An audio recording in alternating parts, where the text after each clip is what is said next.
What's up guys, and welcome back. In this video I'm going to be discussing episode 3 of season 5 of Game of Thrones, and the episode is called High Sparrows.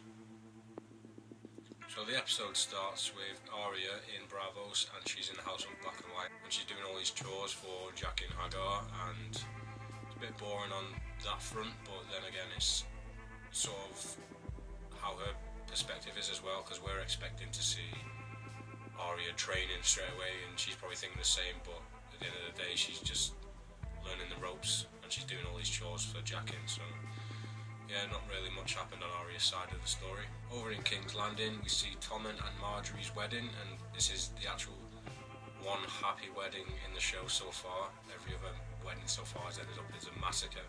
And then we get this really creepy weird scene of Tommen and Marjorie. In the bedroom, they've obviously just had sex. Lucky bastard.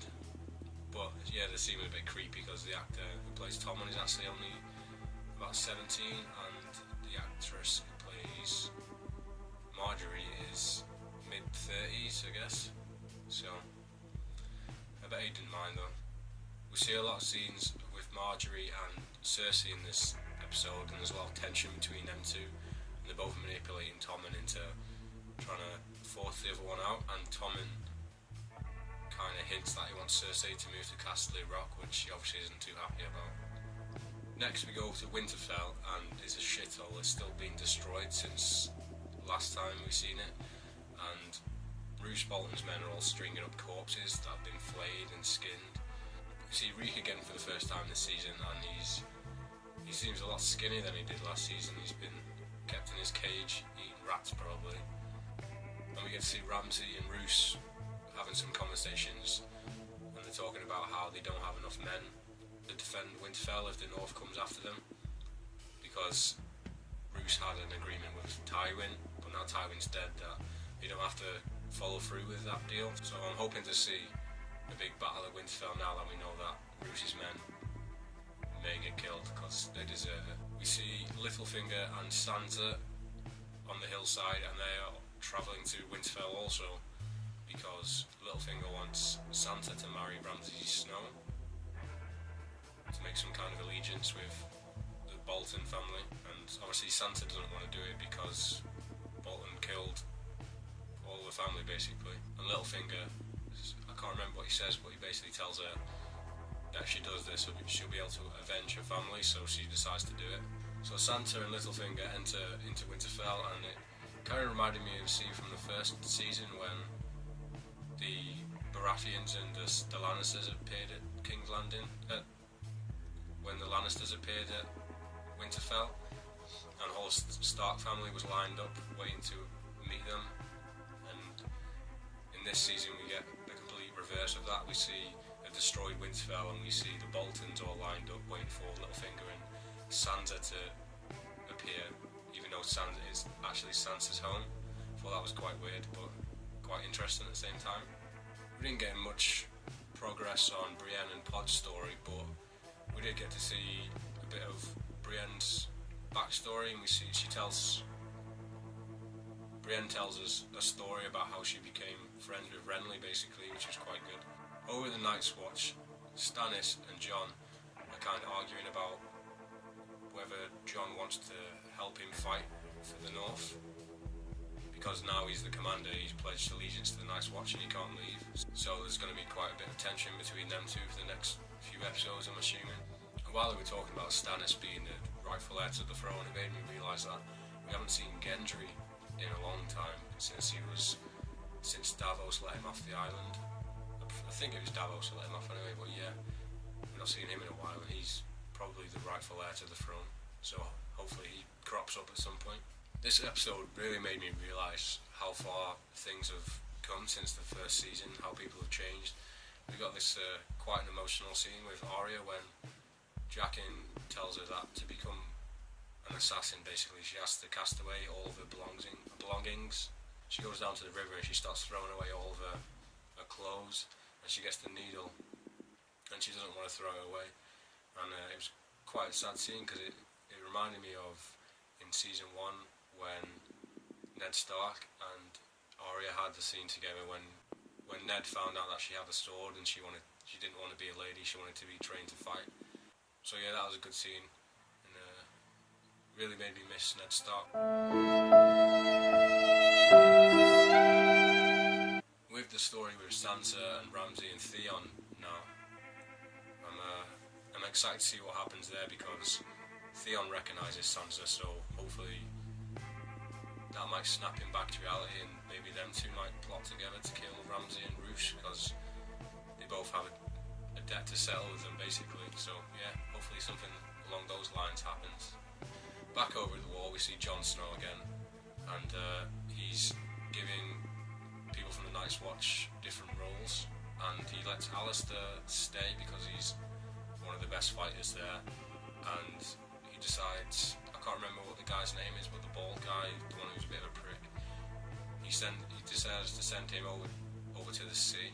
The guy doesn't want to do it, so Jon tells him, are you refusing an order? And the guy doesn't have any of it, he doesn't want to do it, so Jon takes him outside and puts his head on a log and asks him what his final words are. And the guy starts begging for mercy and doesn't want to do it, but it reminded me of one of the first scenes of the first season as well, when one of the wildlings crossed the wall and was telling Ned Stark about the White Walkers, and he might have been telling the truth, but Ned didn't know, but Ned had to execute him because that was the law. Because Jon Snow's sort of filling Ned Stark's boots now, and he realises what you've got to do now he's in command.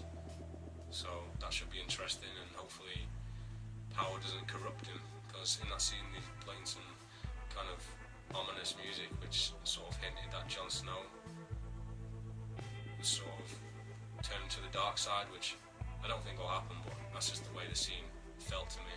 In King's Landing we had a very strange scene. We had some old man and he's in the brothel and he's got all these women walking around him naked basically, and then the Sparrows, the cult that's in King's Landing, kick down the doors and take him out into the streets, and he's a priest, and he's completely naked, and they're just whipping him and dragging him through the streets, and he tries to cover up his genitalia, and they just whip his hands and make him stand, make him hold them up, they make him hold his hands out.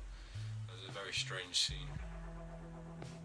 But then Cersei goes to see the Sparrows and decides that they should take over the religious side of things in King's Landing, so that should be interesting to see what this cult's going to do, and maybe they'll do some more strange things and funny things, so I guess we'll have to wait and see what happens with that storyline. Going over to the west or east, or I don't even know what side of Westeros it is, but yeah, we see Tyrion again, and he's still travelling in a car, and he still wants to get out of the car, so they decide to go to some little village and town, and they go to a brothel, and one of the funniest parts of the scene, which had me laughing out loud, is when Tyrion goes to the brothel and there's a man outside, and he rubs Tyrion's head and he says, good luck rubbing a dwarf's head, and Tyrion just comes out with better luck to suck a dwarf's cock, and I couldn't stop laughing at that. I thought it was hilarious. In the brothel we see like a whore that's dressed like Daenerys. I thought it was quite weird, but it's quite interesting as well, because it shows how everyone in the world's basically heard of her, and it's travelling across the land, so I thought that's quite cool. And we see Jorah in the brothel, so no doubt Jorah's been banging that whore, because he's obviously obsessed with Daenerys. And then the climax of the episode, Tyrion is pissing off a wall, and Jorah comes up behind him and binds his arms and gags him and tells him he's taking him back to the Queen, so I'm assuming he's going to try and get his friendship back with Daenerys, so he's taking him back to Meereen, so that should be interesting. I don't know what Varys is going to do.